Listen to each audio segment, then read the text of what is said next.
It's Thursday, April 11, 2024, and I'm Dave Sobel. Welcome to the Business of Tech Lounge. Today on the show, Goldman Sachs warns us about office space, how much are employees using generative AI without approval, cloud migrations and value, and more shadow IT, product launches from Google, OpenAI, and Gradient MSP, plus more about NIS2 and a preview of my interview from this coming weekend. I want to thank Sales Builder, our Patreon sponsor, whose support makes this show possible. Focus on your IT sales workflow with the power of automation and visit them at salesbuilder.com. That's BUILDR.com. Want to get your logo right here? Vendors, you can do so with our vendor Patreon program. It's a simple monthly subscription, and visit patreon.com/MSP radio to sign up. I can't do this show without support, and thanks again to Sales Builder for theirs. Now, I do take questions and comments throughout the show, so make sure to put them in chat. We'll have a dedicated questions section in the show with listener-submitted questions, but those comments we'll throw up on screen anytime. I'm really glad you can join in, as we've got a few stories to catch up from the week that I was off. So let's dive in with our first top story. I covered a lot of jobs data on the show yesterday and today, and I noted some related market conditions that I didn't want to miss. Goldman Sachs warns that office owners are running out of time as maturing debts cannot be delayed much longer. The pandemic has led to a work-from-home boom, putting significant stress on the U.S. office segment of the commercial property market. Many troubled office loans have been extended or modified, but the trend cannot continue indefinitely. The amount of outstanding commercial mortgages set to mature by the end of the year has increased significantly. And while extending maturity dates and modifying loan terms has helped mitigate defaults, funding costs are unlikely to return to pre-pandemic levels. Refinancing existing commercial mortgage loans is becoming increasingly expensive, and office property values have declined. The risks of this trend breaking have risen. And let's continue with some second-order effects. Employees are using unapproved generative AI apps to boost productivity, causing a security showdown between IT departments and workers. A survey found that 22% of employees knowingly violate company rules on the use of generative AI, with 34% using unapproved apps and tools. Workplace IT security policies designed for office networks and employer-owned devices are now facing challenges due to remote work. Security professionals express concerns about sensitive data, maliciously trained AI systems, and AI-enhanced phishing attempts. The use of publicly available generative AI tools at work is being restricted or banned by many companies, but access to AI tools is expected to widen. Now, why do we care? There's a coming change in real estate that I don't think we talk about enough. If I were an MSP today, I'd be tracking my customers' lease arrangements. Besides the potential project work around a move, there'll be discussions to be had about whether those leases are even being renewed. If you don't need an office, well, you don't need an office. We also care about the increasing shadow IT around AI. Without policies and guidance, employees are left to their own devices, which is certainly the worst situation. But a block everything strategy just won't work either. It's not realistic. And the good news is all of this is consulting and advice opportunity. Got a question or a comment? Put it on the chat if you're watching live. Certainly love to hear from you. Now, we've got a few more stories, as there's been some product moves we want to focus on. Google Workspace is introducing new features and capabilities at Google Cloud Next 2024.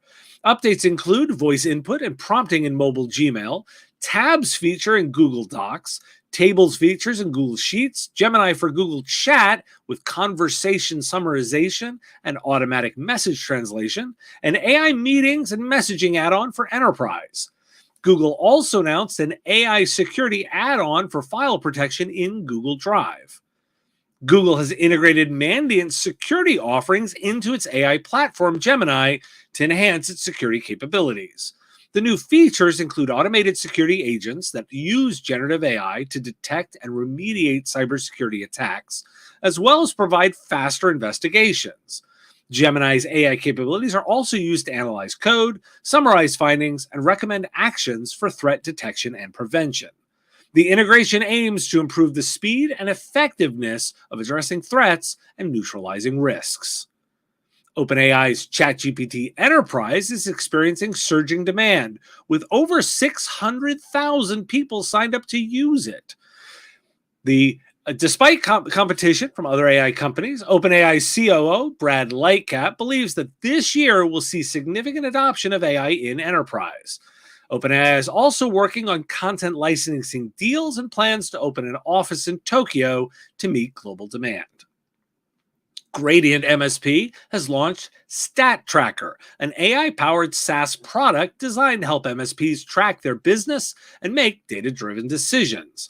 It provides insights into product category coverage, vendor spend, resale revenue, and profitability, allowing MSPs to identify upsell opportunities and consolidate vendors for better margins. With automated product usage tracking, real-time data updates, and AI-driven data analysis, Stack Tracker offers comprehensive business insights and recommendations for improvements. Currently available to a small cohort of 100 MSPs, Gradient MSP plans to expand its availability in the future. Now, why do we care? Google versus Microsoft is not new territory. There's just new options in the feature wars. It's too early to say what killer features will drive change, but it's fun to watch. And early movers will get the ability to drive value with customers quickly. ChatGPT is the buzz, but ChatGPT Enterprise is where the metrics for business we care about are. There's clearly some adoption. And finally, I'm going to note two thoughts with regards to Stack Tracker. Gradient is now on its third product. The first fizzled, the second is Synthesize, their integration product, and now this. This is a data play. The value is in Gradient collecting the data and using it somehow. It's the somehow you want to know more about. Second, Stack Tracker looks a lot like Navistack from Channel Program. I'll broadly say I'm not a particular fan of tools that let you visualize your stack. If you can put a package of products together in buckets like this, it's all a commodity, as each bucket is just an interchangeable part. Well, there isn't that much uniqueness there. But more importantly, remember, if you're giving your data up, and if it's free, you're the product. Now, reminder, we're taking questions, and I'm watching the chat for those comments. Certainly love to hear what you're thinking. Put it on there, and we'll throw it up on screen or answer the question a little bit later. Now, let's revisit that interview from Monday. NIS2 is the EU's new policy directive coming in October. Let's hear a part of my interview from the weekend with Eric John Fraser. Now, we were talking before, and one of the reasons I was interested in this is that you looked at this and your interpretation is that there's actually going to be a lot of American companies that are swept up in this in ways that they may not be aware of. Give me some of the examples of the scenarios that you've been thinking about that my American listeners need to be aware of. So what we see is that we get a lot of questions asked by different companies, and they ask us like, how is your tool working for us for NIS2? And then I look at these companies and I ask them, why do you want to become compliant to NIS2? Because you don't have to become compliant. But then these companies, they quickly say to me, we have these companies that we work with in Europe, and we expect that they will ask us to also comply to these NIS2 requirements. And that's why we specially designed also a supply chain portal for them to show that they have compliance to the minimal requirements that NIS2 is asking them. And it's pretty broad, right? Because if I'm an American company and I manufacture something and I sell a unit to a European, I'm now swept up in this, right? Like I would have to make sure that sale and all the data, everything related to it is involved, right? Walk me. It's that granular, and what do I have to protect? So it's really depending on which customers do you offer your service to in Europe. And if these customers are in these critical sectors, then you can expect them to ask you that you comply to the most of the requirements that are being asked inside of the NIS2. And there's the key insight. You've got to understand which ones, which leads us to why do we care? This set of regulations is expansive enough and includes literally any transaction that's happening with European companies. Particularly for my American listeners and those of us that think only about the US market, it's easy to think we don't necessarily have customers in Europe. But it only has to be 1 or 2 transactions that make all of the difference. And there is pretty broad definition of which sectors come into that. It includes things like waste management, as well as general services that are part of critical infrastructure. I think this is much more expansive than most Americans come to think about. And the deadline is not that far out. It's October to make sure that you're in place. This is yet another opportunity to lean into understanding your customers, asking about who your customers' customers are, and making sure you understand the expanse of their business is exactly where you can position yourself to be most valuable and help them understand these implications. Compliance as a large space is critically important. It's why I cover as many laws as I do on the show, because you never know which ones you're covered by unless you've gone deep with your customers and are tracking all of that. So that's why we care. And that interview came out on Monday, and I'd encourage you to dive further into it. Now, remember, we continue to take questions, and you can submit anytime in the chat window. Or submit for next week if you're watching the recording, sending to question@mspradio.com. I've got a couple more stories I want to hit on that we might have missed from the previous week. According to a study by Flexera, 58% of tech professionals and IT leaders plan to migrate more workloads to the cloud in 2024. Organizations are also optimizing their use of current cloud resources and adopting FinOps teams. Multi-cloud usage and hybrid cloud strategies are growing in sophistication with increased application siloing, failover capabilities, and data integration between clouds.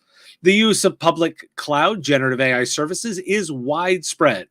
Challenges in cloud migration include understanding app dependencies and assessing on-premises versus cloud costs. European companies are hindering their cloud computing ambitions by focusing too much on IT improvements rather than transforming their business operations, according to a study by McKinsey. While 95% of European companies claim to capture value from the cloud, few are realizing significant financial benefits. The study found that the majority of value remains in isolated pockets and at subscale. European companies also tend to measure cloud impact primarily in terms of IT improvements and cost savings rather than non-IT outcomes and revenue generation.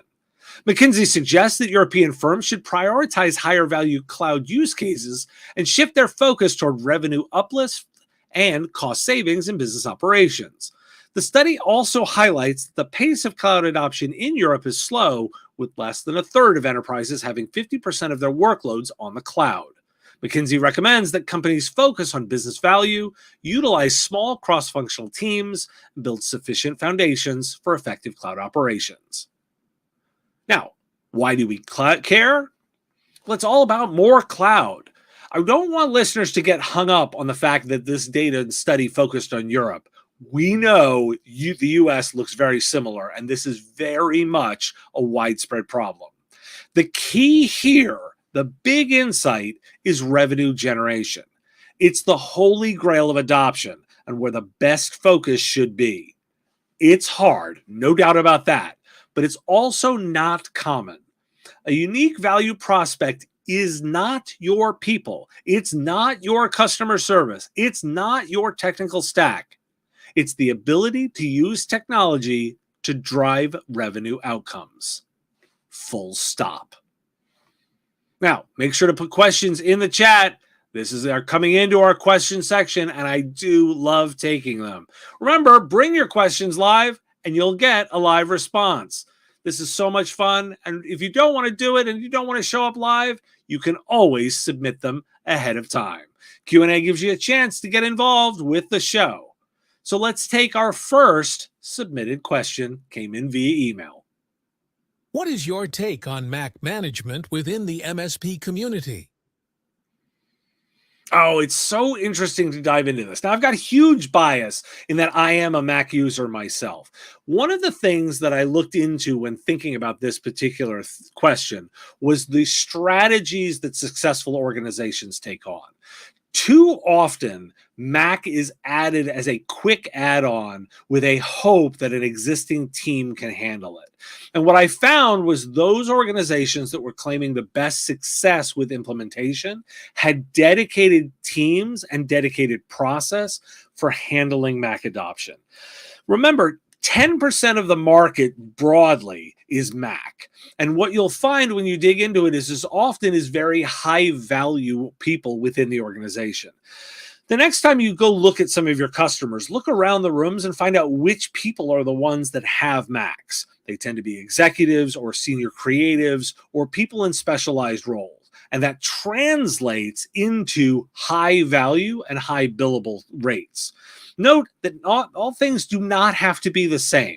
You can customize your offering as it makes sense to your customer base. I've seen a number of MSPs that say they just do it across the board, but the really savvy ones do pricing per user. So they've got a strategy specifically for handling those Mac users. Really appreciate all of these questions that come in. When they come in ahead of time, we do make sure to do the research. But if you want to hear me answer it live, show up and answer anytime. If you've got one while you're here, put it in the chat and we will take it right away.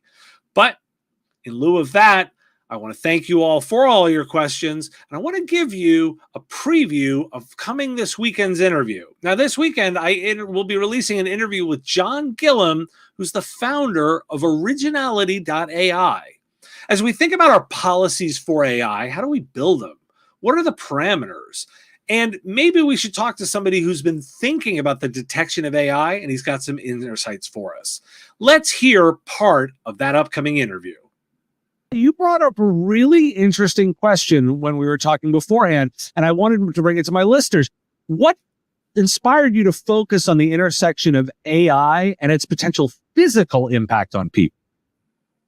Yeah, so with what Originality.ai does is it is a AI content detector that identifies if content has been human created or AI created, and it's important for a lot of companies to truly understand where their content was AI created, because there's a whole bunch of risks that come with that, or whether it was human created. And what inspired us was we had run our own content marketing company. We had then eventually sold that content marketing company, and we had seen this sort of intersection of where are humans in the loop, where are AIs in the loop, and that was what had inspired us to try and build our own detector that was able to understand when humans were creating content or AIs were creating the content. And how do you link this to physical harm? Like what's the physical harm angle for how an AI can actually hurt people? There was a situation where AIs had written books, and those books had been published on Amazon, and then we were involved in some research with The Guardian, and they had been recommending that the book that was published on Amazon had been recommending that if foragers, so people that were picking mushrooms, were unsure if a mushroom was safe, they should just taste it a little bit to check. And so sort of that ability of AI to hallucinate and then to not end up with any human in the loop is a really interesting risk trajectory that a lot of companies are exposed to if they aren't having their policy tight around the use of AI. So what are you recommending then as the approach? Well, let's start with the companies that are thinking about using it. Like, how do they implement correctly to make sure that they're avoiding these kinds of harm for their own customers? Yeah. So every company is going to have different risk profiles. Some need to be concerned about the impact of mass producing AI content and then getting slapped by Google. That's one of the risks they need to manage. Others are concerned about reputational harm, such as publishing hallucinated news stories, like what a lot of companies have been caught doing. And there's legal harm, where if they're working for a law firm and they need to make certain their lawyers are not using generative AI to shortcut the work. And so it's a nuanced approach, as I think is probably your audience is familiar with, that the answer to most things is, well, it depends. What's the right solution for me? Well, it depends. It's pretty commonly the answer and the right answer. And I think it's the same situation here, where companies need to have an understanding on where content is being produced in their organization, and then understand the risk associated with, if it's marketing content, if it's legal content, if it's contractual content, wherever writers are typing in words, if there's an incentive for them to use AI and that produces a risk for the company, they need to be understanding it. And then our tool is there to help them, help them truly understand how much AI has potentially polluted parts of their work that they wish it wasn't involved in. John's really insightful on the way that AI can be used to do detection, has a lot of thoughts on the right places and the right scenarios, and walks through the differences in, say, their tools versus some of the stuff that was created by OpenAI. I really encourage you to listen to this interview as it comes out this weekend, because you're going to get a lot of insights in the way policies link to these kinds of detection tools. And a reminder for listeners, my Patreon supporters already have this interview, and you can get all my interview content early as a supporter. If you visit patreon.com/MSP Radio, you can get access right now to that video. Now, I want to thank Sales Builder, our Patreon sponsor, whose support made this show possible. Focus on your IT sales workflow with the power of automation, and visit them at salesbuilder.com. That's BUILDR.com. Vendors, you too can get your name mentioned on the live show. It's a simple monthly subscription. Visit patreon.com/MSP Radio to learn more. And listeners, you also can support the show.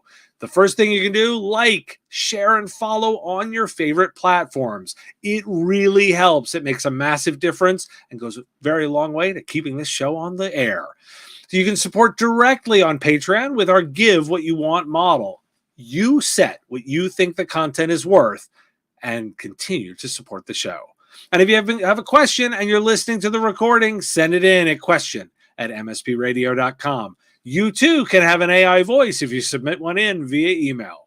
Now, next week, this live show is on Wednesday. So catch us Wednesday, 3 p.m. Eastern on YouTube and LinkedIn. Thanks for joining me for the Business of Tech Lounge, and I look forward to seeing and talking with you next time.